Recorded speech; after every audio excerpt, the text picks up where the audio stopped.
Bienvenidos a un viaje en el tiempo, a un lugar donde la historia se detuvo en un instante eterno. Hoy nos adentraremos en la ciudad perdida de Pompeya, un testimonio silencioso del esplendor y la tragedia de la antigua Roma. Caminar por sus calles es como escuchar los ecos de una civilización que, aunque cubierta por cenizas durante casi 2 milenios, nunca dejó de hablarle al mundo. Este vídeo no solo les muestra ruinas, muros y escultura, sino también las vidas que una vez latieron en cada rincón, comerciantes que ordrían su mercancía en los mercados, familias que compartían la mesa en los atrios de sus casas, gladiadores que entrenaban para el espectáculo y sacerdotes que rendían culto a los dioses que pensaban los protegían. A través de este recorrido, exploraremos historias humanas que trascienden el tiempo. Descubremos pasiones, miedos, sueños y tragedias que nos recuerdan que, aunque la ceniza los envolvió, su esencia aún respira entre piedras y frescos. Así que prepárense. La ciudad de Pompeya abre sus puertas una vez más y ustedes serán los testigos privilegiados de su resurgir. Imaginen despertar una mañana soleada, con la vida romana fluyendo en cada calle, y al caer la tarde que todo desaparezca bajo un mar de fuego y ceniza. Eso no es una leyenda, eso fue Pompeya. Y suscríbete para saber más sobre historia. Suscríbete para saber más sobre historia. Dale me gusta y comenta si crees que la historia nunca debe olvidarse. Y comparte para llenar conversación sobre las lecciones que debemos aprender del pasado. Este no es un mito, es historia. Y empieza aquí. El sol comenzaba a elevarse sobre el horizonte, bañando con su luz dorada los tejados de tejas rojas de Pompeya. La ciudad despertaba lentamente, como si cada rayo de sol recorriera sus calles empedradas, para anunciar un nuevo día de vida y esplendor.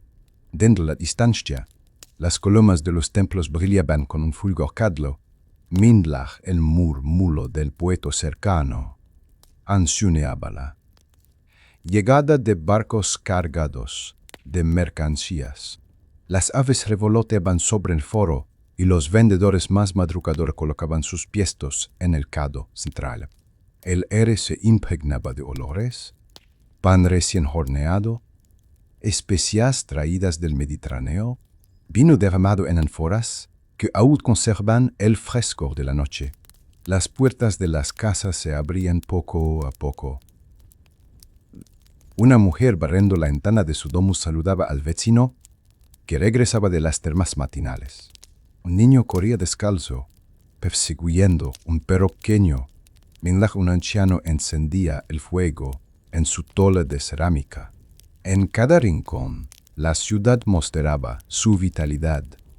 Los murales pintados con escenas mitológicas, los graffiti en las paredes, contando amores prohibidos, las fuentes públicas burbujeando agua clara.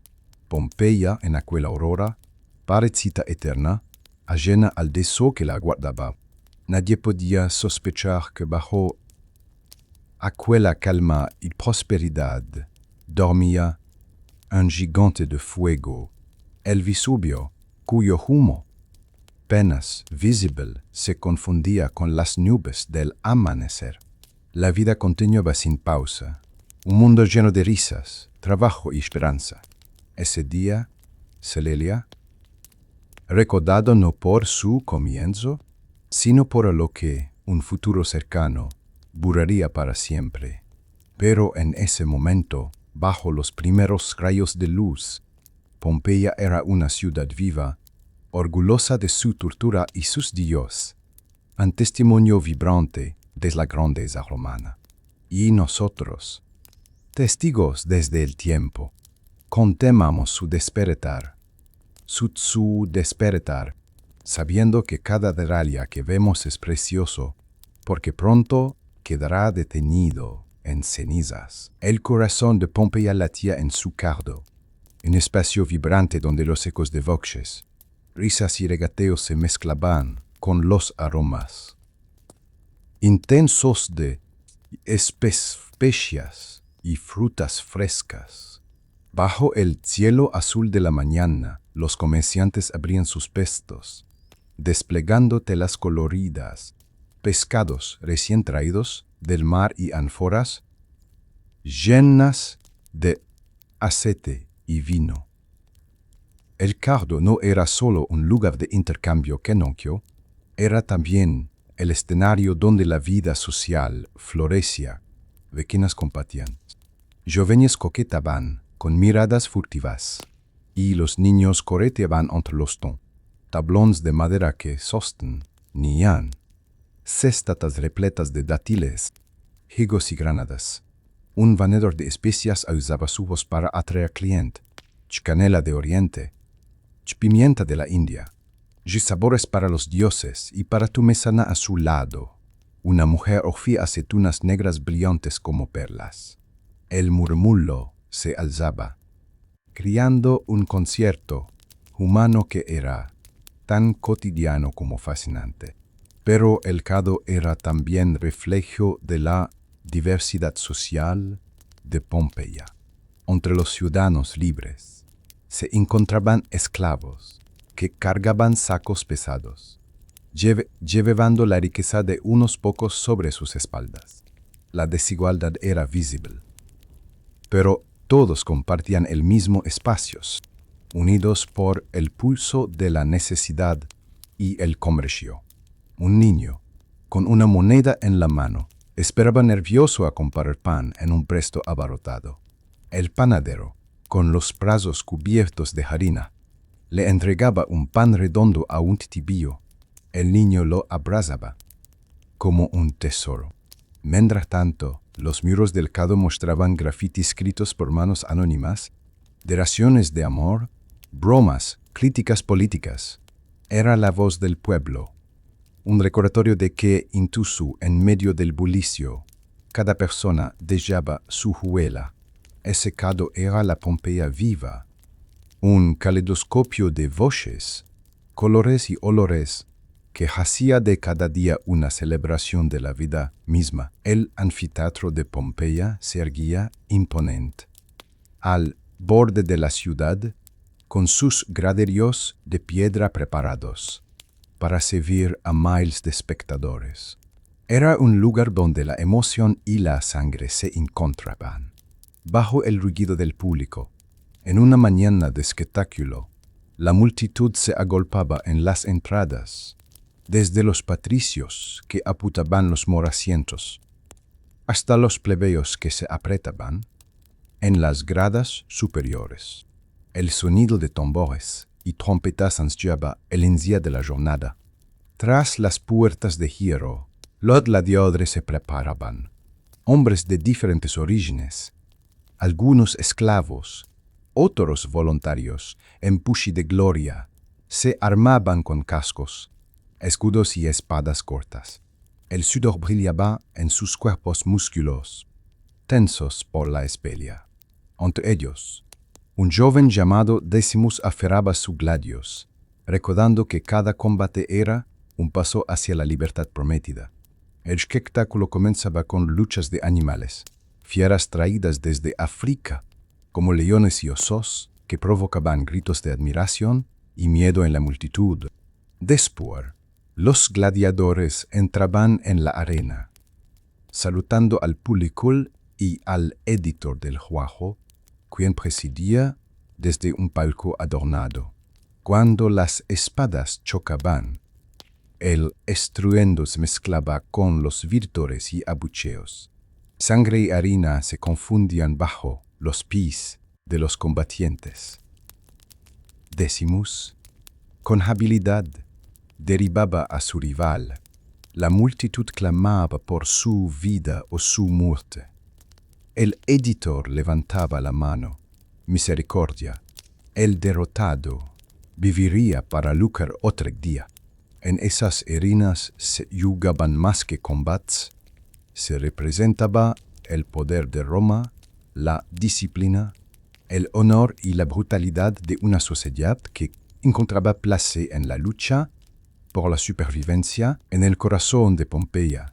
Más allá de las plazas y mercados, se encontraba el refugio más sagrado, la domus, el hogar. La casa romana no era simplemente un espacio físico, sino un reflejo de la identidad, el prestigio y sí la vida familiar. Las fachadas daban a la calle con discreción, mostrando muros lisos y puertas de madera, pero al cruzar el umbral se abría un mundo de belleza, el atrio central, iluminado por la luz que entraba desde el compluvium, un techo abierto que dejaba caer el agua de la lluvia en el impluvium, una pileta rectangular en el suelo. Ese murmullo del agua era la música constante de la casa. Las paredes estaban decoradas con frescos coloridos, escenas mitológicas, paisajes idílicos, dioses protectores. En el suelo, mosaicos intrincados representaban peces, flores y formas geométricas. El arte era parte de la vida cotidiana, no un lujo distante. En una domus típica, el padre de familia paterfamilias presidía la mesa en el triclinium, donde se servían banquets. Familiares. La madre cuidaba de la administración del hogar, mientras los hijos jugaban bajo la mirada de esclavos, que ayudaban en las tareas. La familia no era solo sangre, era también un microcosmos de la sociedad romana. Esclavos, clientes y parientes compartían el espacio. Las decisiones del pater familias podían determinar la vida de todos. En una mañana cualquiera, una madre revisaba las cuentas del cardo, mientras su hija practicaba lectura en tablitas enceradas. El padre, vestido con toga, preparaba sus cabioncios para una reunión en el foro. En el fondo, el olor del pan horneado llenaba la casa. La domus representaba la estabilidad y la continuidad, un lugar donde generaciones dejaban huellas, donde las paredes no solo guardaban ecos de risas, sino también secretos, lágrimas y promesas. La vida en Pompeya estaba impregnada de religiosidad. Los dioses eran parte del día a día, presentes tanto en lo íntimo de los hogares como en los espacios públicos más majestuosos. En las esquinas de las casas, pequeños altares domésticos. Los lararios se adornaban con figuras pintadas de los lares, espíritus protectores del hogar. Allí cada mañana las familias ofrecían vino, pan o incienso, pidiendo prosperidad y salud. La religión comenzaba en el hogar, pero se expandía a la ciudad entera. El foro albergaba los templos más imponentes. Allí se erguía el templo de Júpiter, protector de Roma y símbolo del poder supremo, sus columnas elevadas y escalinatas majestuosas dominaban la plaza. Frente a él, sacerdotes vestidos con túnicas blancas organizaban sacrificios, mientras el humo del incienso subía hacia el cielo. Otros templos celebraban a dioses como Venus, madre de Roma, y Apolo, guardián de la música y las artes. Pompeya también acogía cultos extranjeros. El templo de Isis, con sus ritos misteriosos y exóticos, atraía a quienes buscaban conexión espiritual distinta. El pueblo participaba en festivales y procesiones.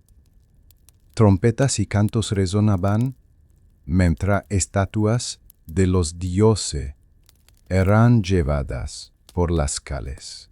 Los altares se llenaban de flores, vino y animales sacrificados.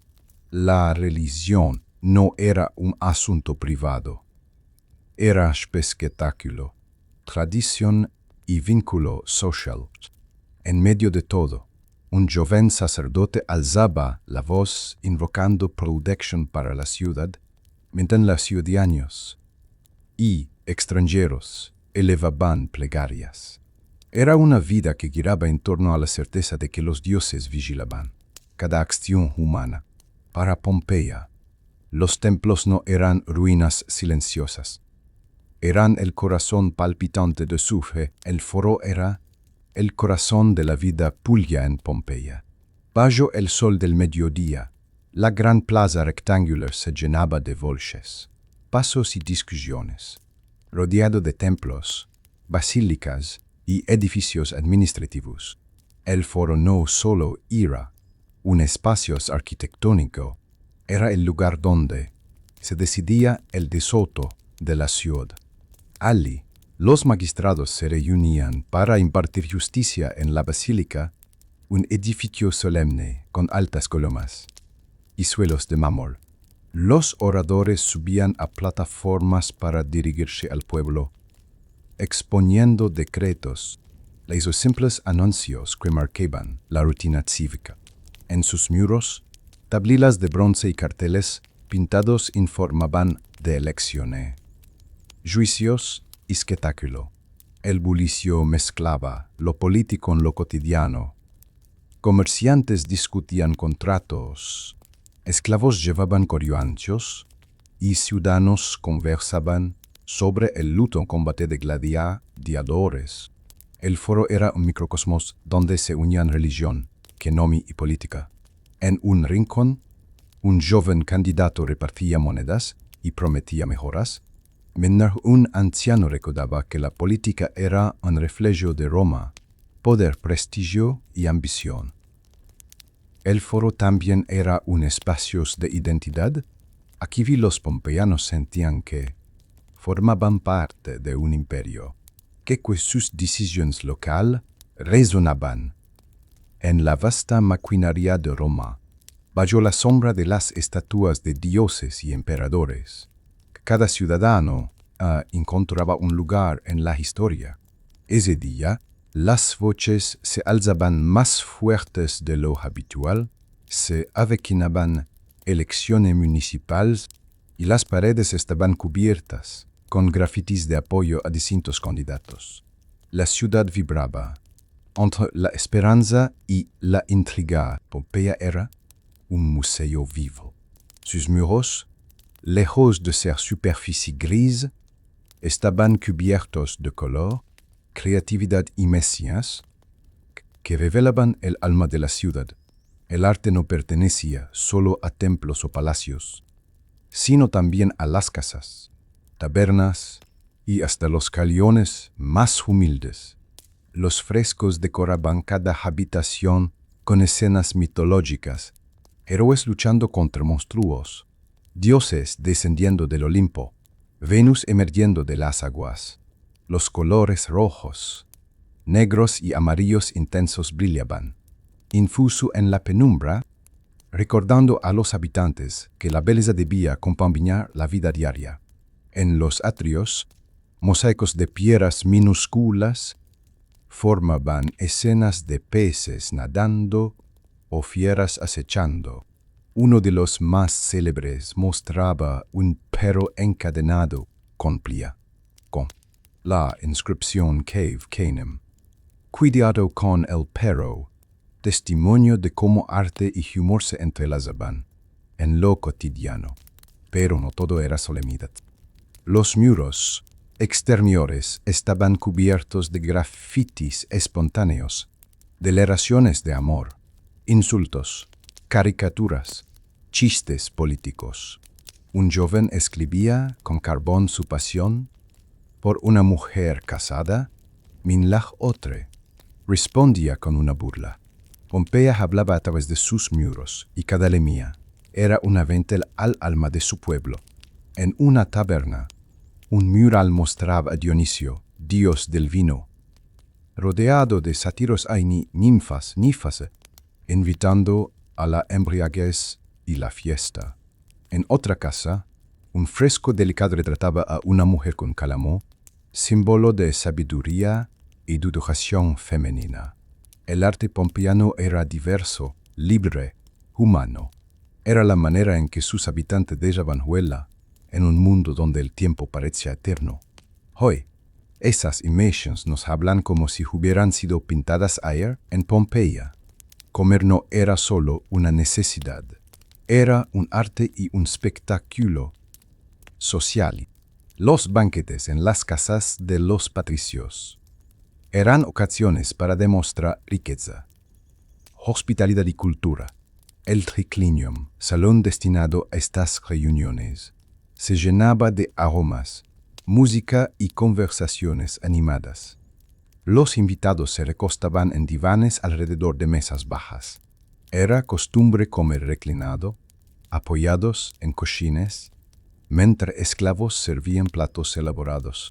Las mesas se adornaban con copas de bronce y plata, platos de cerámica fina y ánforas de vino cuidadosamente mezclado con agua y especias. La comida era abundante y variada: aceitunas, quesos, huevos, frutas exóticas como dátiles y granadas, carnes de cerdo y cordero, pescados frescos traídos del Golfo de Nápoles. Los cocineros, entrenados en técnicas finadas, preparaban recetas con hierbas aromáticas. Miligarum, la famosa salsa de pescado fermentado que daba sabor a casi todo. El banquete no era solo para saciar el hambre. Era un ritual de prestigio. Se leían poemas, se recitaban versos de Homero. Músicos tocaban la guitarra y las flautas. Mencla bailarinas llenaban el ambiente de movimiento y gracia. Pero no todos los banquetes eran lujosos. En las tabernas y casas más humildes, familias se reunían alrededor de panes, lentejas y vinos en cielo. Sin embargo, incluso en la modestia, la mesa era símbolo de unión y vida compartida. El vino fluía sin licencia, y con él la risa, las discusiones filosóficas y las confidencias. Los banquetes eran momentos donde la humanidad pompeyana se expresaba en su máxima vitalidad. Las termas eran mucho más que baños. Eran el centro social de Pompeya, donde ciudadanos de todas las clases se reunían para cuidar su cuerpo y espíritu. Al entrar, los visitantes pasaban primero por el apoditerium, vestuario donde dejaban sus ropas en nichos custodiados por esclavos. De allí podían dirigirse a diferentes salas: el tepidarium, tibio y relajiante, el caldarium, con agua caliente y vapor, o el frigidarium, donde un baño de agua fría tonificaba el cuerpo. Los mosaicos del suelo representaban escenas marinas, mientras las paredes estaban cubiertas con frescos de colores intensos. Las bóvedas dejaban entrar la luz, que se mezclaba con la neblina del vapor, creando un ambiente casi místico. Pero las termas no eran solo higiene, eran un lugar para conversar de negocios, política y vida cotidiana. Comerciantes cerraban acuerdos en medio de un baño caliente, amigos se reunían para discutir filosofía, y los jóvenes se encontraban riendo y jugando en las piscinas. En el palestra, el gimnasio adyacente, se entrenaban con pesas, luchaban en ejercicios o jugaban a la pelota. El deporte era parte del ocio, complementando la experiencia de las termas. Niños, ancianos, patricios y plebeyos compartían esos espacios, recordando que el agua era el gran igualador de la vida romana. En Pompeya, las termas eran símbolo de comunidad, placer y descanso. En Pompeya, la infancia no era solo juego, también era preparación para la vida adulta. Du temprana resta. Los niños sentaban a un mundo donde el conocimiento era sinónimo de prestigio y futuro. Los hijos de familias acomodadas asistían a escuelas dirigidas por ludi magistri, maestros que enseñaban en pequeñas habitaciones o infuso al aire libre en las sombras de los pórticos. Con tablitas encerradas y estilos de hierro, los pequeños copiaban letra y nomos una y otra vez, bajo la mirada severa del maestro. La enseñanza comenzaba con la lectura y la escritura en latín y griego, y más tarde se ampliaba con matemáticas, filosofía y retórica. Aprender a hablar con elocuencia era esencial para cualquier joven que aspirara a una vida pública. Las niñas, aunque en menor la edad, también recibían de educación, sobre todo en el hogar. Aprendían a leer, a escribir, a llevar las cuentas de la casa y, en familias cultas, incluso poesía y música. La diferencia de género se hacía notar, pero la cultura aún alcanzaba a muchas. Fuera de las aulas, los niños jugaban en las calles, rodaban arroz, lanzaban nueces, jugaban con muñecas de barro o yeso y dibujaban en la tierra el eco de sus risas. Recorría los muros de Pompeya. La educación no era universal.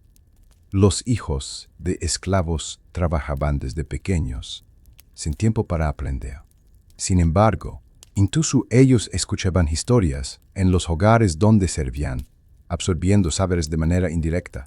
Así, los niños de Pompeya crecían entre disciplina, grionta y sueños, preparándose para un mundo donde la palabra y el conocimiento podían abrir puertas o cerrarlas para siempre. La vida de las mujeres en Pompeya era tan diversa como la próxima ciudad.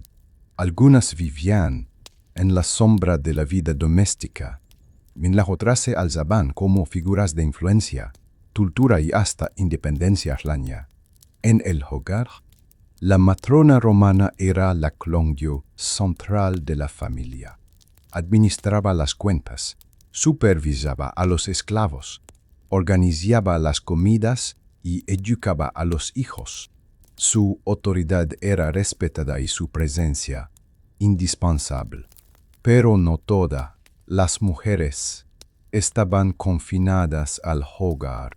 Algunas participaron activamente en los negocios, dirigiendo tabernas, tal vez de textil o vendiendo perfumes y ungüentos. En el cado, los grafitis encontrados en los muros de Pompeya mencionan incluso candidatas apoyadas en elecciones locales, evidencia de su presencia.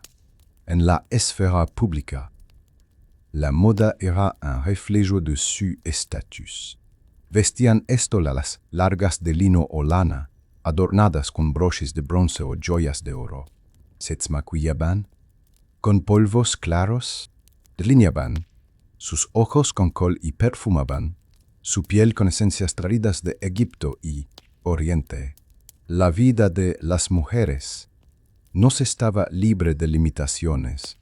Muchas eran esclavas, sometidas al trabajo física y al poder de sus amos. Sin embargo, infuso entre ellas se encontraban historias de resistencia y dignidad. En una mañana cualquiera, se podía ver a una matrona supervisando a sus criadas, mientras otra mujer atendía su tienda de perfumes. Cerca del foro, jóvenes escribían versos de amor en los muros para ellas. Las mujeres de Pompeya, en su silencio de ceniza, siguen hablándonos hoy de poder, de amor, de lucha y de belleza en Pompeya, como en todo el Imperio Romano. Los esclavos eran la base invisible que sostenía la vida cotidiana. Sus manos estaban en cada rincón, en la cocina, en los campos, en los talleres y hasta en los espectáculos del anfiteatro. Sin ellos, la ciudad no habría funcionado.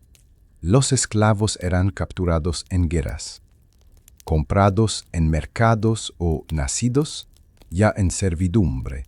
Algunos trabajaban en las villas rurales, cultivando vides y olivos bajo el sol implacable. Otros servían en las domus, encargados de cocinar, limpiar y atender a los hijos de sus amos. También había esclavos educados, griegos que enseñaban filosofía, retórica o música a las familias ricas. A pesar de la dureza, la esclavitud no era un dicto inmutable. Los amos podían conceder la libertad manumicio, y muchos esclavos liberados lograban prosperar como artesanos o comerciantes. Sin embargo, la mayoría vivía bajo disciplina severa, con castigos que podían ser brutales. En una villa cercana al Vesubio, un esclavo llamado Diodoro trabajaba en los viñedos cortando racimos de uvas. En la ciudad, una joven esclava molía trigo para hornear pan, mientras la otra transportaba ánforas de vino hacia el puerto. Su presencia era constante, aunque sus voces casi siempre silenciadas. Los esclavos no eran simples herramientas, tenían sueños, amores y miedos. Sus grafitis encontrados en muros muestran que también dejaron huella, escribiendo su nombre o dibujando escenas de su vida. Pompeya, esplendorosa y vibrante, también fue una ciudad construida sobre la espalda de esquilines rara vez ferro-recordados. La prosperidad de Pompeya dependía en gran medida de su cercanía al mar. El puerto de la ciudad era un hervidero de Actidium, donde barcos cargados llegaban y partían con mercancías que conectaban a Pompeya con todo el Mediterráneo. Dentro la madrugada, marineros descargaban ánforas de vino, aceite y garum, la salsa de pescado que Pompeya exportaba con gran éxito. A cambio, llegaban especias de Oriente, tejidos de Egipto, joyas de Grecia y esclavos de todas partes del imperio. El muelle se llenaba de voces en distintos idiomas, un crisol de culturas.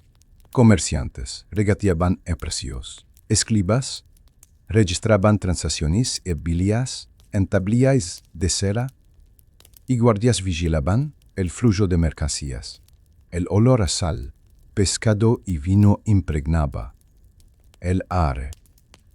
Los almacenes cercanos estaban repletos de ánforas apiladas, y las tabernas del puerto ordían vino y pan a los marineros cansados. Era un espacio de riqueza, pero también de riesgo. Piratas, tormentas y fraudes acechaban las esquinas. Dependían de los viajes. Entre la multitud, un comerciante pompeyano negociaba con un mercader griego por un cargamento de perfumes. Cerca, un grupo de esclavos descargaba pesadas cajas, sudando bajo el sol. Mientras tanto, niños corrían entre los marineros, fascinados por los barcos de velas blancas. El puerto era la puerta abierta de Pompeya al mundo. Cada ánfora que salía llevaba consigo no solo Prochopets, sino también la identidad de una ciudad próspera y cosmopolita. La música en Pompeya acompañaba casi todos los aspectos de la vida, desde ceremonias religiosas hasta banquetes, pasando por teatros y celebraciones populares. Era el lenguaje universal que unía a ricos y pobres, un eco que resonaba entre las paredes pintadas de la ciudad. En los teatros, los espectadores se reunían para disfrutar de tragedias griegas, comedias romanas o representaciones satíricas.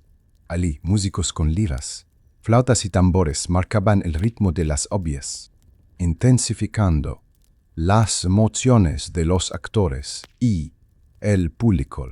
El teatro pequeño Odeon está especialmente diseñado para ofrecer espectáculos musicales con su acústica perfecta que hacía vibrar cada nota. En las calles, los sonidos eran más improvisados. Flautistas ambulantes, cantores que pedían monedas y músicos acompañando procesiones religiosas. En las fiestas de Plusuncaistas de Gebatsko. En las fiestalas de Baco, los tambores y címbalos llenaban la noche con un estruendo casi frenético. En los hogares, la música era un signo de cultura. Los patricios contrataban músicos para amenizar banquets, y algunas mujeres jóvenes aprendían a tocarla chitarra como parte de su educación. La música también tenía un valor espiritual. Los sacerdotes la utilizaban en los templos, invocando a los dioses con cantos solemnes. Así, cada rincón de Pompeya vibraba con melodías que reflejaban tanto la alegría como la solemnidad de su gente. El espectáculo y la música no eran simples diversiones, sino un reflejo de la identidad pompeyana, un pueblo que celebraba la vida con pasión. Pompeya fue una ciudad donde la sensualidad se vivía sin pudores. Lejos de la moralidad moderna, los romanos consideraban el erotismo como parte natural de la vida y sus muros están cubiertos de frescos y esculturas que lo atestiguan. En las casas más ricas, los frescos representaban escenas mitológicas cargadas del erotismo, Venus y Marte en abrazos apasionados, sátiros persiguiendo ninfas, incluso Afrodita emergiendo desnuda de las aguas. Estas imágenes decoraban dormitorios, jardines y hasta salas de banquetes, mostrando que la sexualidad era también un símbolo de fertilidad y prosperidad. Las tabernas y lupanares burdeles eran espacios donde el erotismo se transformaba en comercio. El famoso lupanar de Pompeya tenía pequeñas habitaciones decoradas con frescos explícitos, totat, que servían como catálogo visual de los servicios ofrecidos. Allí, esclavas y clientes trabajaban en la penumbra de las lámparas de aceite, atendiendo a clientes de distintas clases sociales. Pero el erotismo no se limitaba a los burdeles. En las paredes de la ciudad abundaban grafitis con frases obscenas, chistes y dibujos, una expresión popular de deseo y humor. Para los pompeyanos, el placer era un aspecto legítimo de la existencia, una cuestión que acompañaba la vida cotidiana. El erotismo en Pompeya revela un pueblo que celebraba el cuerpo humano y no temía representarlo con realismo y pasión. La salud en Pompeya era un desafío constante. Sin conocimiento de bacterias ni enfermedades modernas, los habitantes confiaban en una mezcla de remedios naturales, prácticas empíricas y la intervención de los dioses. Los médicos medici eran figuras respetadas, aunque no siempre infalibles. Algunos habían estudiado textos griegos de Hipócrates y Galenio, aplicando sangrías, ungüentos y dietas como tratamientos. Otros eran simples curanderos que ordían hierbas, rezos y amuletos como remedios para casi cualquier dolencia. Las boticas de Pompeya vendían aceites, ungüentos y pócimas en frascos de vidrio o terracota. El aroma de las hierbas impregnaba el aire, romero, hinojo, menta y amapola. Se utilizaban emplastos para heridas, miel como antiséptico y opio para calmar dolores. En la ciudad, los médicos atendían en pequeñas consultas o a domicilio. En una de ellas, un hombre acuechado de fiebre recibía una mezcla de vino con hierbas, mientras otra bestia esperaba que le colocaran ventosas. No faltaban los remedios supersticiosos. Colgar un amuleto contra el mal de hoyo o sacrificar un pollo para interpretar el legado. Como presagio, la medicina también tenía un aspecto comunitario. En las termas se recomendaban baños calientes para limpiar el cuerpo y el alma. El ejercicio en la palestra era visto como prevención de enfermedades. Entre lo cancíngico y lo místico, la medicina pompeyana refleja la dualidad de su gente, racionalidad heredada de Grecia y fe en lo sobrenatural. Pompeya vivía bajo la mirada de los dioses. Cada hogar, cada calle y cada espacio público estaba impregnado de símbolos sagrados, recordando a los ciudadanos que su celo dependía de la voluntad divina.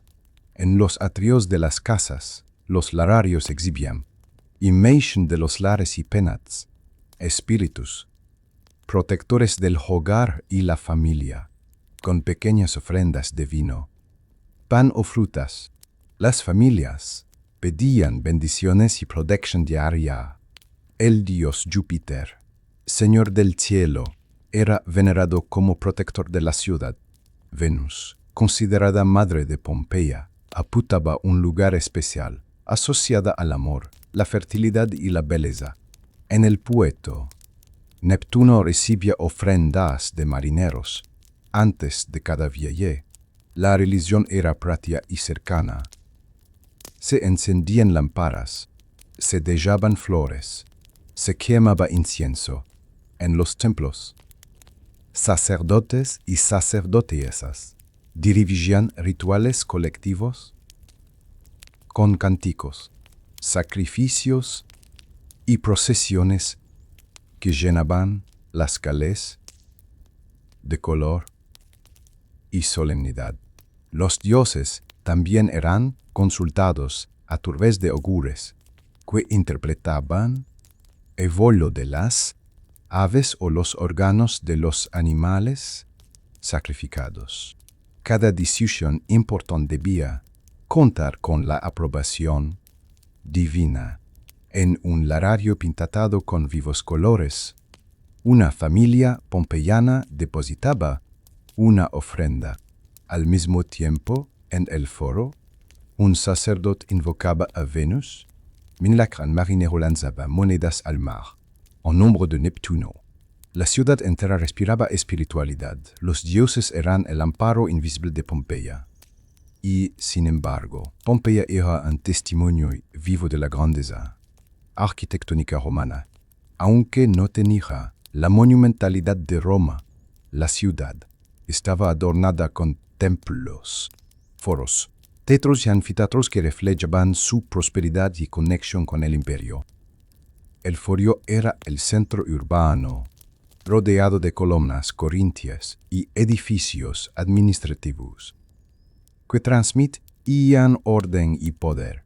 Allí se levantaba el templo de Júpiter, con su escalinata elevada y columnas imponentes, símbolo de la autoridad divina y política.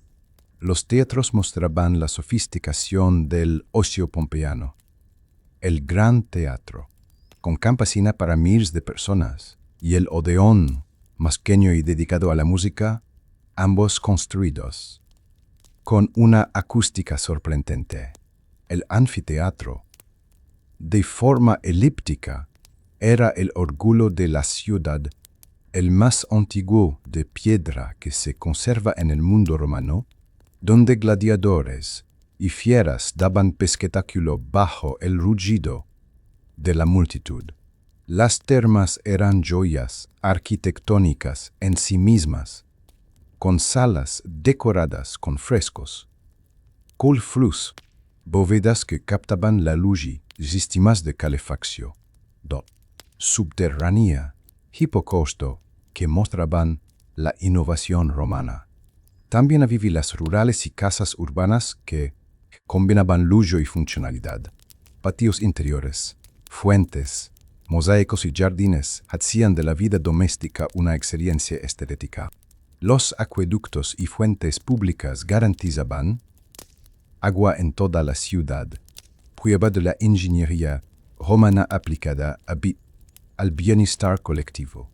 Caminar por Pompeya era descubrir un museo al aire libre, donde cada construcción contaba una historia de poder, religión, ocio y vida cotidiana. La arquitectura monumental no solo embella Tzitza, la ciudad, la definía, el Vesubio dominaba el horizonte de Pompeya. Su silueta imponente era parte inseparable del paisaje, un gigante que parecía tranquilo, cubierto de bosque y viñedos. Para los habitantes, era un aliado, sus tierras volcánicas eran fértiles, produciendo vinos y frutos que enriquecían la ciudad. Los pompeyanos lo consideraban una montaña más, sin imaginar la amenaza que dormía en su interior. El vulcanismo no era comprendido. En la antigüedad, apenas notaban pequeñas fumarolas o temblores leves que pasaban desapercibidos. En los campos, campesinos cultivaban la tierra sin temor, agradeciendo al gigante por su generosidad. Los vinos de Pompeya, célebres en todo el imperio, nacían de esas laderas fértiles. Los poetas incluso escribían versos dedicados a la belleza del monte, cubierto de viñas que descendían hasta el mar. Sin embargo, algunos observaban señales inquietantes, el humo que se escapaba de la cima, el calor de algunas rocas, los temblores ocasionales. Para ellos, eran simples caprichos de la naturaleza o pancias de los dioses. En una villa rural, un anciano señalaba la cima neblina a su nieto, advirtiéndole que la montaña tenía pronto un corazón de fuego. El niño reía, sin comprender la gravedad de aquellas palabras. El Vesubio era parte de la vida, majestuoso e inmóvil. Nadie sospechaba que en sus entrañas se gestaba la catástrofe. Que borraría la ciudad del Lamfa. Que borraría la ciudad del Lamfa. Lamfa, el gigante dormido aguardaba el día en que despertaría con furia incontrolable más allá de las murallas de Pompeya.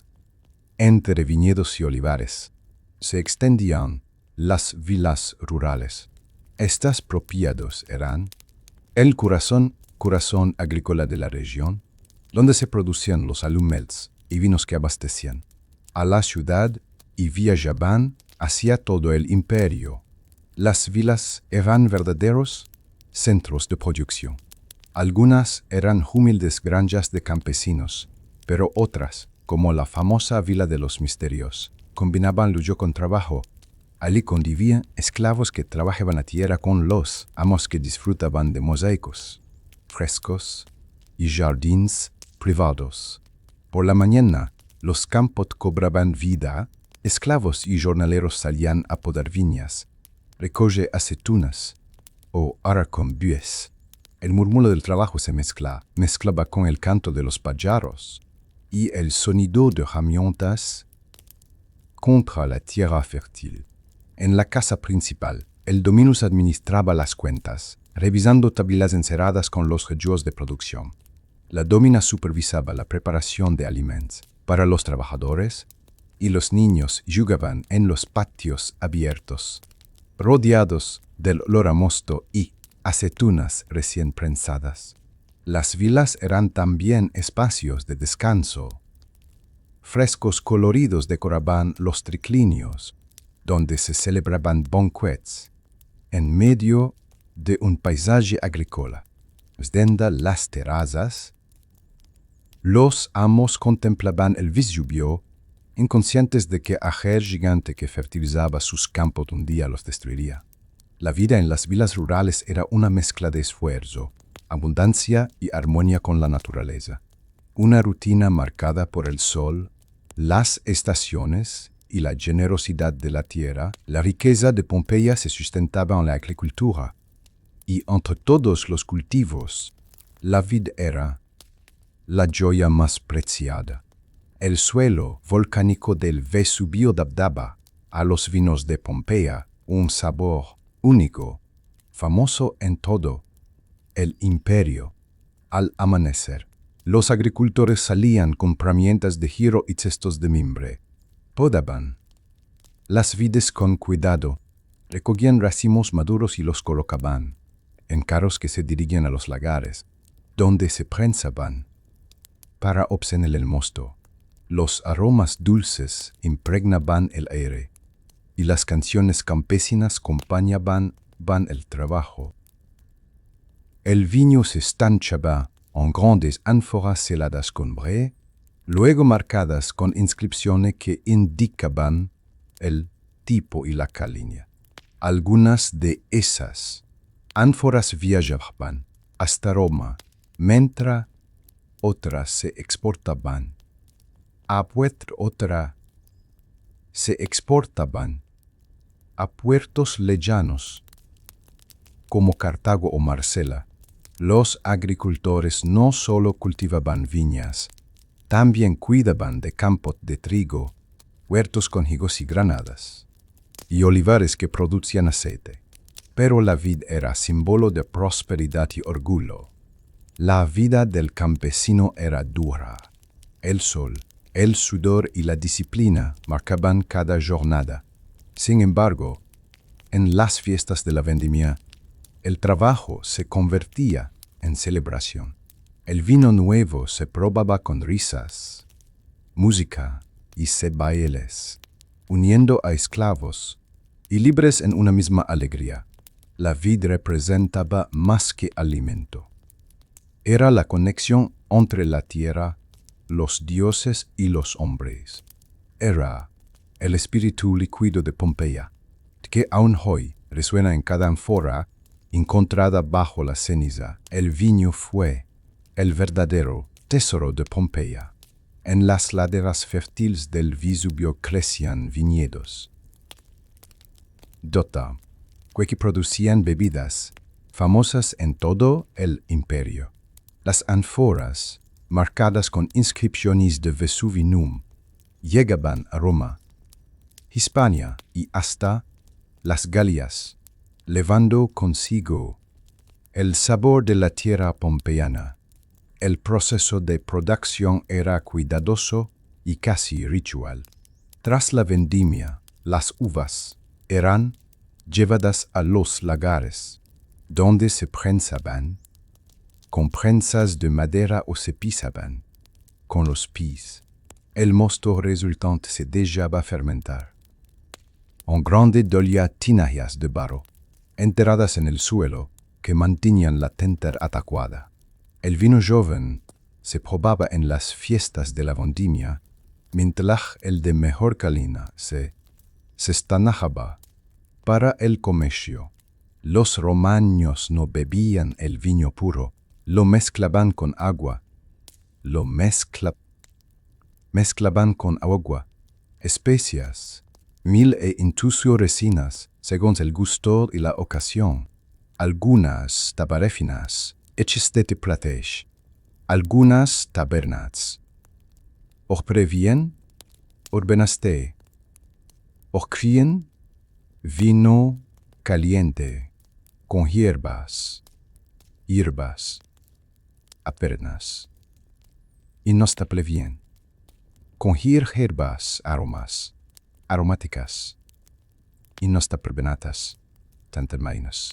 Minenla los banquetes namas refinados presentaban viños añegos en copas de plata. En Pompeya, el vino era más que una bebida, era símbolo de prosperidad, cultura y religiosidad.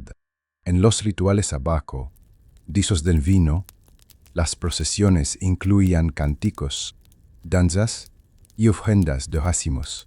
Para los campesinos, era el fruto de su esfuerzo. Para los comerciantes, una fuente de riqueza, y para los ciudadanos, una alegría compartida.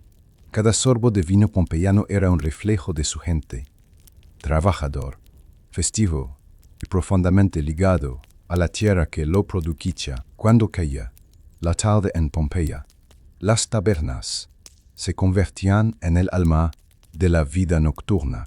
En estas pequeñas y animadas estancias, ciudadanos de todas las clases sociales se reunían para beber, comer y compartir historias.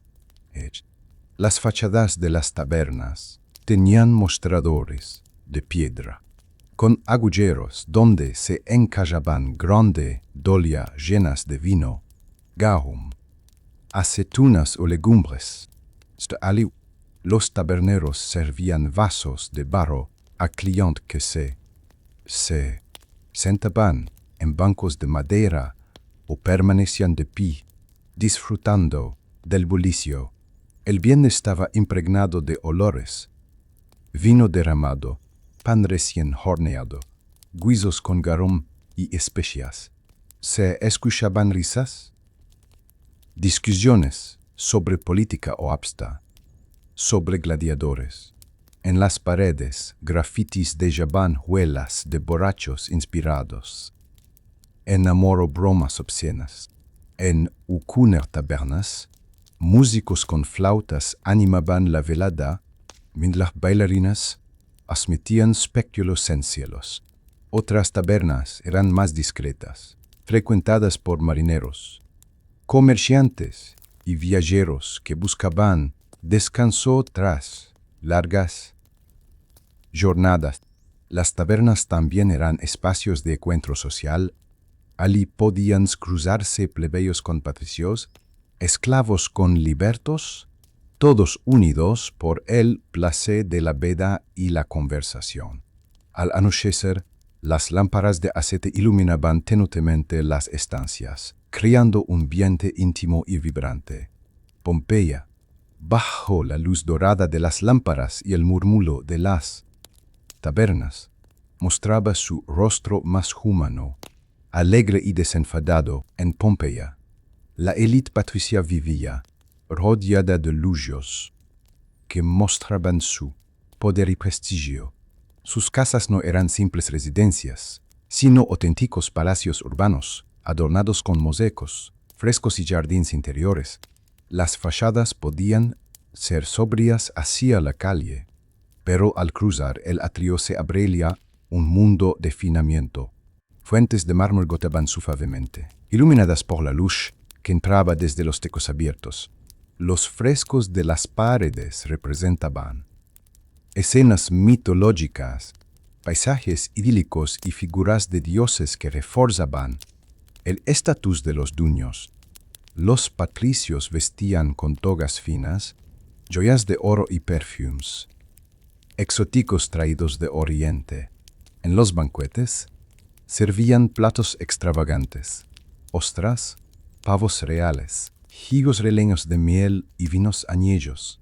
El lujo no solo se disfrutaba, se exhibía como un símbolo de poder. Algunos patricios coleccionaban esculturas griegas, mientras otros mandaban construir triclinios abiertos hacia jardines perfumados con rosas y laureles. En las tardes, recibían a clientes, artistas y filósofos, mostrando que el lujo no era solo material, sino también cultural. Sin embargo, detrás del esplendor, los esclavos eran quienes sostenían esta vida de abundancia. Ellos cocinaban, limpiaban, mantenían los jardines y cuidaban cada detalle, invisible que hacía brillar a sus amos. El lujo de los patricios era el espejo de Pompeya. Grandeza y ostentación que convivían con la fragilidad de una ciudad a punto de desaparecer. Si las paredes de Pompeya pudieran hablar, lo harían a través del graffiti. En cada calle, taberna y fachada, los muros estaban cubiertos de inscripciones que revelaban la vida, los pensamientos y las pasiones de sus habitantes. Algunos grafitis eran políticos, mecenas apoyando a candidatos en elecciones municipales, pintados con letras grandes y visibles. Otros eran amorosos, declaraciones de pasión, nombres entrelazados, promesas grabadas por jóvenes enamorados. También había burlas y chistes obscenios que arrancaban risas a quienes los leían. En una taberna, un cliente escribió: «Bebí y ahora estoy muerto de sed». ¡Qué extraño! En otra pared, un enamorado confesaba: «Marcus ama a Julia», mientras alguien respondía al lado con sarcasmo: «Zeli Julia ama el vino». Los gladiadores también eran protagonistas. Sus nombres parecían grabados en muros, acompañados de frases como el victorioso Decimus, orgullo de las mujeres.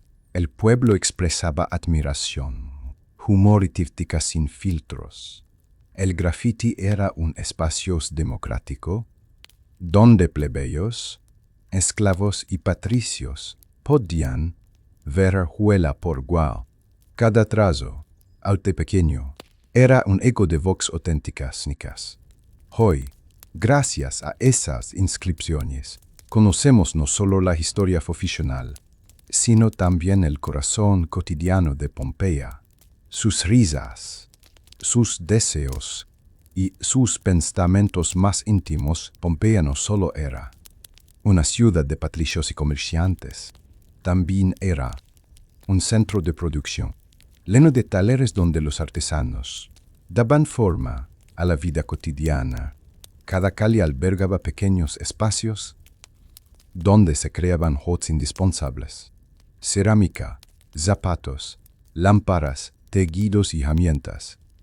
Los talleres de cerámica eran de los más comunes. En ellos se cocían ánforas y vasos. En hornos de ladrillo, los artesanos moldeaban el barro con manos. A bailes, el calor era sofocante, pero el resultado: ánforas destinadas al comercio de vino y aceite, hacía que la labor fuera vital para la ciudad. En las herrerías, el sonido metálico de martillos golpeando el yunque llenaba el aire. Allí se fabricaban clavos, cuchillos y bisagras, así como armas para los gladiadores del anfiteatro. Los artesanos trabajaban cubiertos de holín, orgullosos de su oficio. Los talleres de textiles producían mantos, tuquecas y velos. Mujeres y esclavas hilaban y tejían con paciencia, mientras los tintoreros sumergían telas en grandes tinajas de color púrpura, azul o amarillo. Había también artesanos del vidrio que con fuego y soplo creaban vasos transparentes que parecían joyas. Pompeya era famosa por la calidad de sus vidrios, que llegaban hasta Roma y Alejandría. Estos hombres y mujeres no tenían la fama de los patricios, pero su trabajo era la base del esplendor pompeyano. Entre el humo, el sudor y el esfuerzo, sus talleres eran pequeños universos donde la creativa y la necesidad se unían en cada parcelo. El arte del perfume en Pompeya era refinado y muy apreciado. En los talleres de perfumistas, conocidos como ungentari, se mezclaban aceites, flores y especias para crear fragancias que acompañaban tanto la vida cotidiana como los rituales religiosos. Los perfumes se guardaban en pequeños frascos de vidrio, cerámica o alabastro, algunos tan delicados que parecían objetos de arte. Había perfumes para cada ocasión, aromas frescos para el día, fragancias intensas para banquetes y esencias sagradas utilizadas en templos y funerales. Las materias primas llegaban de todo el imperio: rosas de campaña, mirra de Arabia, nardo de India y canela de Egipto. Los perfumistas trituraban pétalos en morteros, destilaban aceites y mezclaban sustancias en fórmulas secretas que pasaban de maestro a aprendiz. El perfume no era solo lujo, también tenía un significado espiritual. Las mujeres lo usaban para seducir y embellecerse, los hombres lo aplicaban en banquetes y los sacerdotes lo empleaban en ceremonias religiosas. Incluso los muertos eran ungidos con aceites aromáticos antes de ser enterrados. En un taller pompeyano, una joven perfumista llenaba frascos, mientras un comerciante negociaba un lote para exportarlo a Roma. El aire estaba impregnado de aromas dulces y especiados, en contraste con el bullicio de la calle. Los perfumistas eran guardianes de un arte sutil que mezclaba ciencia, lujo y misterio. Sus fragancias, atrapadas en pequeños frascos, aún perduran hoy, como si Pompeya hubiera querido ver un recuerdo aromático de su grandeza. El teatro en Pompeya era un espacio de emoción, cultura y entretenimiento. La ciudad contaba con 2 grandes recintos: el Teatro Grande, con capacidad para más de 5.000 personas, y el Odeón, más pequeño y dedicado a representaciones musicales y poéticas. Desde temprano, los ciudadanos acudían con entusiasmo. Patricios, plebeyos y esclavos compartían las gradas, aunque cada uno en sectores distintos. Según su estatus social, el ambiente era vibrante: vendedores ambulantes ofrecían pan, frutas y vino mientras los cantadores buscaban sus lugares. Las tragedias griegas eran representadas con solemnidad, llenando la escena de héroes flechados al salto. Actores enmascarados declamaban con gestos amplios, acompañados por coros que intensificaban la emoción. El público les escuchaba en silencio, conmoviéndose con historias de honor, venganza y dioses implacables. Pero no todo eran lágrimas. Las comedias romanas también tenían sus espacios, arrancando risas con personajes caricaturescos, esclavos astutos, amos ingenuos, esposas celosas. La mezcla de lo trágico y lo cómico reflejaba la dualidad de la vida misma. El teatro era más que espectáculo, era de educación moral, espacio de reflexión y afirmación de la identidad cultural romana. Entre aplausos y silbidos, los pompeyanos se encontraban en un ritual comunitario que celebraba el arte y la palabra. Ese día, una tragedia de Eurípides conmovió a los asistentes. El eco de los versos resonó entre las piedras, dejando claro que el teatro no era solo un lugar de ocio, sino una venta al alma humana. En Pompeya, la religión no era solo romana. Entre los templos dedicados a Júpiter, Venus y Apolo, también se alzaba un santuario exótico: el templo de Isis, diosa egipcia de la fertilidad, la maternidad y los misterios. Este culto, llegado de Oriente, atraía a muchos ciudadanos por sus rituales cargados de misticismo. Mujeres, esclavos y extranjeros encontraban en Isis una divinidad cercana, protectora y compasiva. Su templo, reconstruido tras el terremoto del Luglio ardido, era un espacio adornado con frescos coloridos que mostraban símbolos egipcios, lotos, esfinges y el río Nilo. Las ceremonias eran solemnes y espectaculares. Sacerdotesas, vestidas de lino blanco, realizaban procesiones con música de sistros y tambores.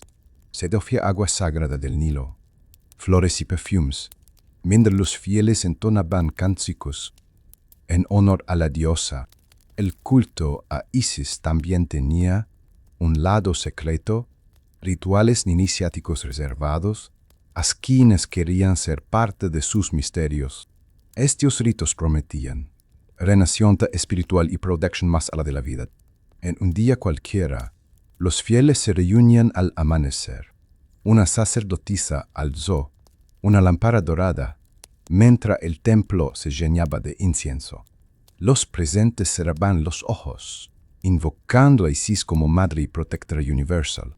El templo de Isis en Pompeya demuestra cómo la ciudad, abierta al comercio y a las culturas extranjeras, también adoptó nuevas formas de espiritualidad. La vida en Pompeya estaba marcada por la superstición. Los pompeyanos creían que los dioses hablaban a través de señales y que cada suceso, un vuelo de aves, un sueño extraño, un temblor, podía ser un mensaje divino. Los augures eran sacerdotes encargados de interpretar estas señales. En el foro en los templos, observaban el cielo, han alzado la dicción del vuelo de las aves o el comportamiento de los animales. Si un cuervo graznaba en el momento de un negocio, podía ser señal de mala fortuna. Si un halcón cruzaba el horizonte, era un presagio de victoria. Los sacrificios de animales eran otra forma de consulta. Los haruspices examinaban el hígado de ovejas o cabras, convencidos de que en sus fórmanas se revelaba la voluntad de los dioses. Estas prácticas influían en decisiones políticas, militares y hasta en la vida doméstica. En el día a día, la superstición estaba en cada esquina. Los ciudadanos llevaban amuletos contra el mal de ojo, figuras fálicas, manos taladas, colgantes de yeso o bronce. En las puertas de las casas se pintaban símbolos fálicos y ojos vigilantes para ahuyentar a los malos espíritus. Las tabernas estaban llenas de historias de sueños proféticos y presagios. Algunos aseguraban haber visto al Vesubio emitir señales de humo, interpretándolo como advertencia divina, aunque pocos lo tomaban en serio. Pompeya respiraba fe y superstición a partes iguales. Para sus habitantes, vivir sin los dioses y sus melias era impensable. Pompeya fue también una ciudad de pasiones. En sus muros, en sus graffiti y en sus frescos, el amor y el deseo estaban presentes con la misma fuerza que el comercio y la religión. Los jóvenes escribían nombre en las paredes. Severus ama a Julia, Livia pertenece a Marcus.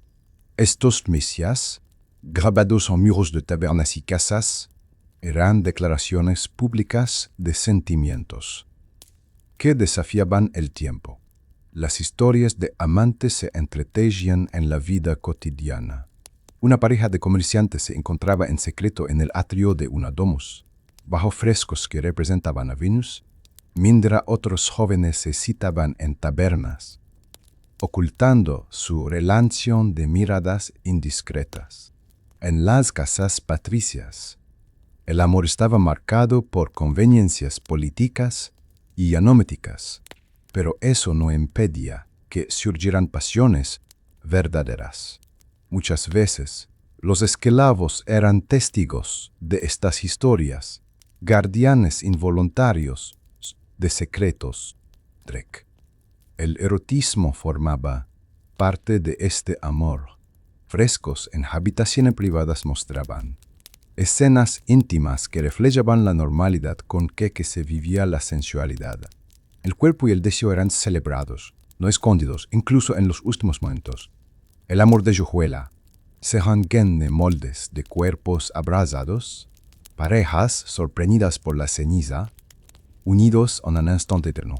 Los amantes de Pompeya no solo vivieron su pasión, la dejaron grabada en piedra y fuego para la eternidad. Era una mañana aparentemente normal en Pompeya. El sol brillaba, los mercados se llenaban y las calles vibraban con la rutina diaria. Nadie imaginaba que aquel arzu de agua sería el último día de la ciudad. Poco antes del mediodía, un estruendo sacudió el aire. Una nube oscura comenzó a elevarse desde el Vesubio, creciendo como un pino inmenso. Al principio, muchos pensaron que era un fenómeno natural pasajero. Algunos incluso subieron a las azoteas para observar el espectáculo. Pero pronto, la ceniza comenzó a caer. Pequeños fragmentos de piedra golpeaban los tecos y las calles. La luz del sol se apagaba, convirtiendo el día en una noche gris. La gente corría por las calles, a unos cargando pertenencias, otros buscando refugio en templos y casas. Las casas se llenaban de polvo, los atrios se oscurecían, los gritos se mezclaban con el sonido de los tecos derrumbándose. Dot bajó el peso de la ceniza en el puerto.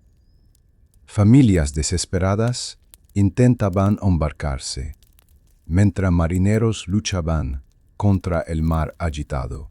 Durante la noche, el horror creció.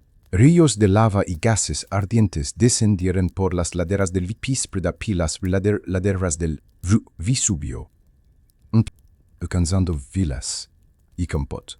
Las explosiones iluminaban el cielo como relámpagos, y el aire se volvía irrespirable.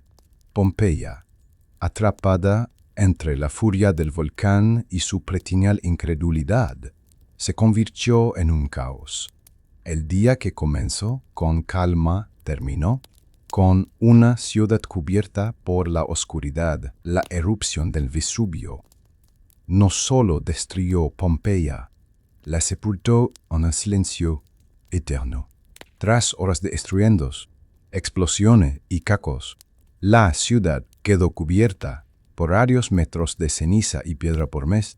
Cuando el volcán finalmente se calmó, no quedaba rastro de vida en las calles.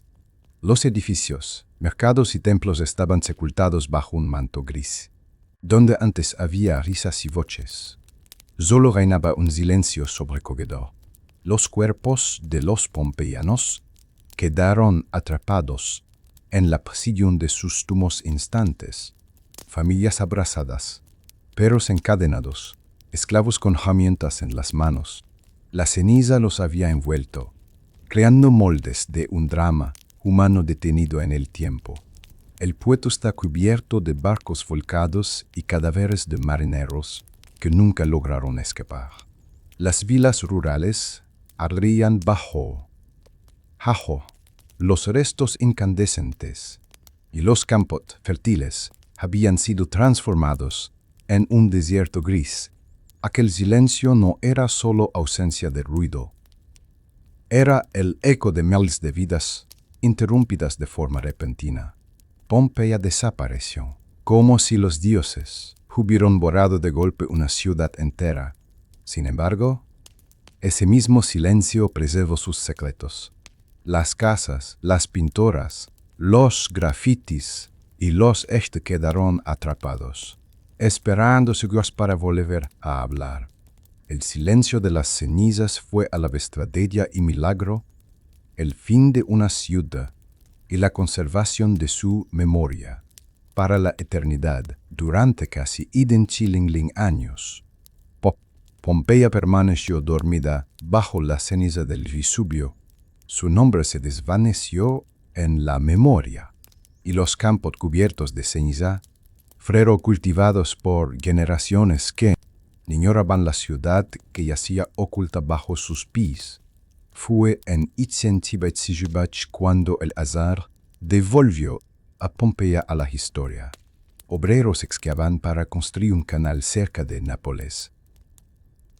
Cuando encontraron muros pintados y estos que no correspondían a la época, lo que parecía un hallazgo menor pronto se reveló como una ciudad entera congelada en el tiempo.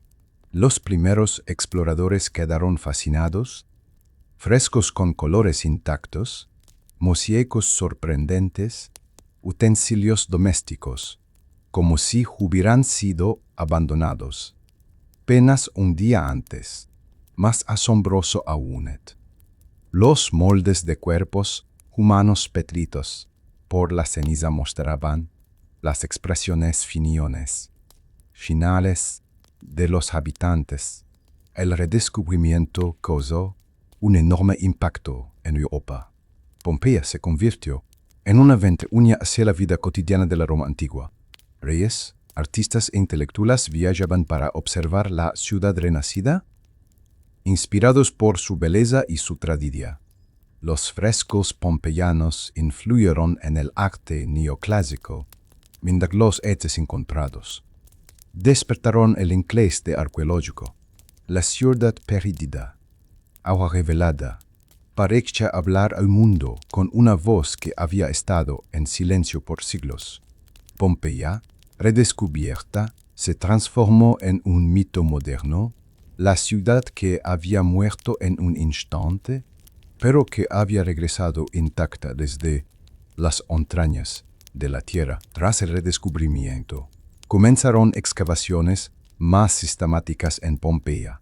Bajo el patrocinio del rey Carlos II de Borbón, los trabajos fueron dirigidos inicialmente por ingenieros militares y, más tarde, por arqueólogos que empezaban a definir esta nueva ciencia. Las primeras excavaciones no eran como las modernas. Muchas veces buscaban tesoros y hechos de valor, más que conocimiento histórico. Frescos fueron arrancados para decorar palacios en Nápoles y Madrid, y estatuas fueron trasladadas a museos. Sin embargo, a pesar de estas dondidas, también se preservaron importantes testimonios. Con el tiempo, el enfoque cambió. Se comprendió que Pompeya no era solo una mina de antigüedades, sino un testimonio único de la vida romana. Las excavaciones revelaron calles enteras, casas, tabernas, templos y teatros, conservados como una instantánea del pasado. Los arqueólogos comenzaron a usar moldes de yeso para rellenar los huecos dejados por los cuerpos en la ceniza, revelando las expresiones de los pompeyanos en sus últimos instantes. Estas figuras causaron una profunda impresión. La tragedia dejaba de ser abstracta y se volvía humana. A medida que avanzaban los trabajos, Pompeya se convertía en un museo al aire libre. Los visitantes podían caminar por sus calles y ver cómo era la vida en el año Titirquí D.C. Cada excavación era como abrir una venta cerrada durante siglos.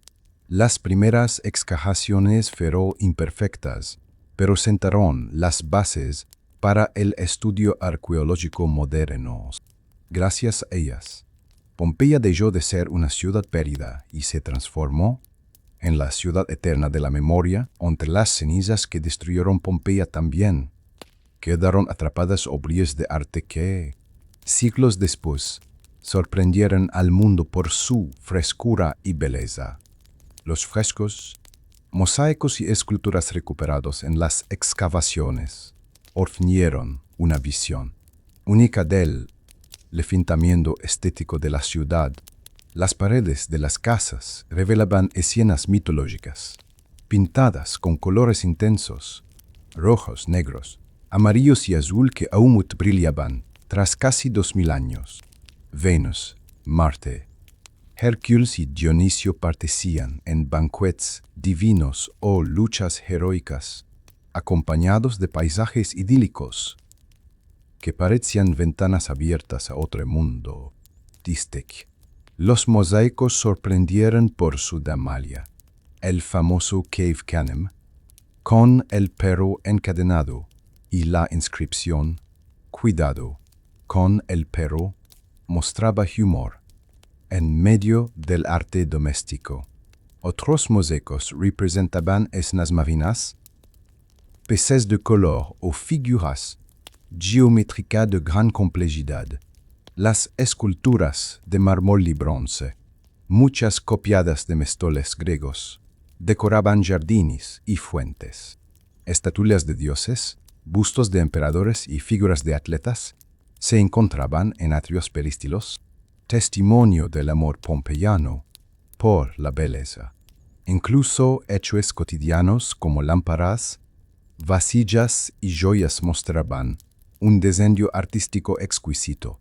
El arte no era solo lujo, era parte inseparable de la vida cotidiana. Cuando el mundo vio por primera vez estas obras, quedó maravillado. Pompeya no había sido solo una ciudad común, sino un centro vibrante de cultura visual. El arte recuperado devolvió color y vida a una ciudad congelada en ceniza. Uno de los descubrimientos más impactantes en Pompeya fueron los cuerpos de sus habitantes, preservados en la ceniza.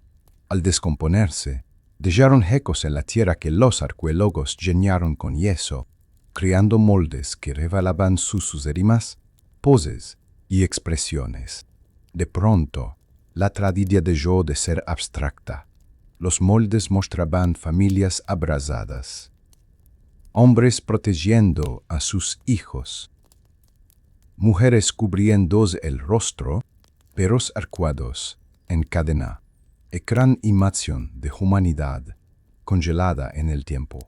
Un hombre patricio tendido boca abajo, con la mano extendida como si intentara escapar. Una mujer se encontraba acurrucada junto a su hijo, ambos unidos en un abrazo eterno. En una taberna, un grupo de personas había quedado petrificado en plena conversación. Estos cuerpos inmortalizados conmocionaron a los visitantes. No eran simples esqueletos, eran rostros, gestos y emociones que transmitían la angustia de aquel día fatídico. Cada molde era una historia interrumpida de manera abrupta. Las víctimas inmortalizadas transformaron a Pompeya en un monumento a la fragilidad de la vida. Más allá de ruinas y frescos, lo que sobrevivió fue el eco humano, hombres y mujeres que aún tras 2 milenios, parecen pedirnos que no los olvidemos con el paso del tiempo. Pompeya dejó de ser un simple lugar de excavación para convertirse en un laboratorio único de la ciencia moderna. Gracias a su preservación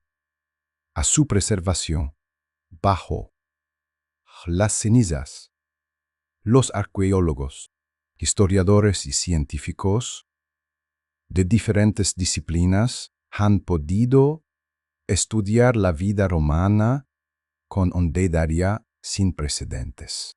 La arqueología desarrolló nuevas técnicas a partir de Pompeya. Los moldes de yeso, creados en el siglo XIX, revelaron las posturas de las víctimas. En el siglo XX, el uso de rayos X-UCLI, más tarde, de escáneres Sandé permitió conocer no solo las foremas externas, sino también restos, óseos y etes que las víctimas llevaban consigo. Entonces, la vulcanología también se benefició. Estudiar el Vesubio y sus depósitos ayudó a entender mejor las erupciones explosivas, creando métodos que hoy permiten salvar vidas en otras partes del mundo. Pompeya se transformó en un caso de estudio sobre la relación entre el hombre y la naturaleza. Incluso la biología encontró tesoros, restos de semillas, alimentos carbonizados y hojuelas de pan en hornos. Permitieron reconstruir dietas antiguas. Los anesquímicos de ánforas revelaron que vinos se producían, mientras que los estudios del ADN de esqueletos obtuvieron información sobre salud, enfermedades y orígenes genéticos de los habitantes. La ciencia moderna convirtió a Pompeya en un puente entre pasado y presente. No se trataba solo de admirar ruinas, sino de comprender la vida cotidiana de los romanos a través de datos concretos, experimentos. Cada nuevo descubrimiento me muestra que Pompeya no es un lugar estático, sino una fuente inagotable de conocimiento que sigue revelando secretos 2000 años después de su tragedia. Hoy, Pompeya es mucho más que un sitio arqueológico. Es patrimonio de la humanidad, protegido por la UNESCO desde Chichen Itzá.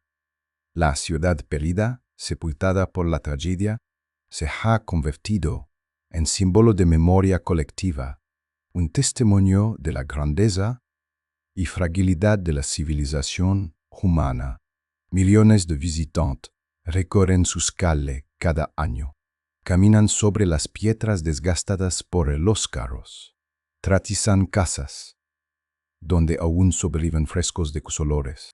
Entran en teatros que una vez resonaron con aplausos. Cada rincón transmite una sensación única. Estar en contacto directo con la vida romana, como si el tiempo se hubiera detenido. La conservación es un desafío constante. Las lluvias, el turismo masivo y el paso del tiempo amenazan las estructuras. Sin embargo, proyectos internacionales financiados por instituciones y gobiernos transparentes trabajan para preservar, mostrar mosaicos, murales y edificios. La tecnología digital permite crear copias virtuales de los espacios, asegurando que nada se pierda, aunque el original se deteriore. Pompeya es también un recordatorio ético, una ciudad destruida de un momento a otro por la naturaleza. Su historia enseña la fragilidad de la vida y la necesidad de aprender del pasado para proteger el presente. Convertida en museo al aire libre, Pompeya no es solo italiana, es patrimonio de toda la humanidad. Es un lugar donde cada visitante que encuentra una lección distinta. Unos ven belleza, otros tragedia. Todos sienten la fuerza del tiempo. Pompeya no es solo un lugar en el AFA, ni una ruina arqueológica. Es una lección eterna. Su historia nos recuerda que la vida puede cambiar en un instante y que la grandeza humana, por más sólida que parezca, es frágil frente a la naturaleza. La ciudad, congelada en el tiempo, nos habla de su gente. Nos muestra que eran como nosotros. Reían, amaban, trabajaban, soñaban. En sus muros dejaron grafitis con bromas y promesas de amor. En sus casas, frescos llenos de color. En sus plazas, huellas de una vida vibrante. Y en sus últimos momentos, dejaron testimonio de la vulnerabilidad humana frente al delito. La lección de Pompeya va más allá de la tragedia. Nos enseña el valor de la memoria. Recordar a quienes vivieron allí es también reflexionar sobre nuestra propia existencia. Nos muestra la importancia de respetar la naturaleza, de comprender que la tierra que nos da frutos puede también reclamarlo todo en un instante. Hoy, Pompeya sigue viva. Cada visitante, cada investigador, cada mirada que se posa sobre sus piedras, verle a dar voz a la ciudad perdida. Su legado es eterno, porque nos recuerda quiénes somos, de dónde venimos y lo valioso que es cada momento de nuestra vida. Queridos viajeros del tiempo, hemos recorrido juntos las calles de Pompeya. Hemos escuchado sus voces ocultas en los muros. Hemos visto su grandeza y también su fragilidad. Esta ciudad, destruida en un instante, no murió realmente. Fue preservada para recordarnos que la historia no pertenece al pasado, sino que leita en el presente. Pompeya nos enseña que cada día cuenta. Quella risa en una taberna, el trazo de un graffiti, un abrazo de amor o el trabajo en los viñedos son fragmentos de eternidad que merecen ser recordados. Nos invita a reflexionar sobre la fuerza de la naturaleza, pero también sobre la capacidad del ser humano para vejar juelas imborrables. Al despedirnos de Pompeya, no lo hacemos con tristeza, sino con gratitud, porque su tragedia se transformó en una vente que nos permite comprender mejor nuestra prepinal humanidad. Gracias por acompañarnos en este viaje. Lleven con ustedes la lección eterna de Pompeya. La vida es frágil, pero la memoria la hace inmortal.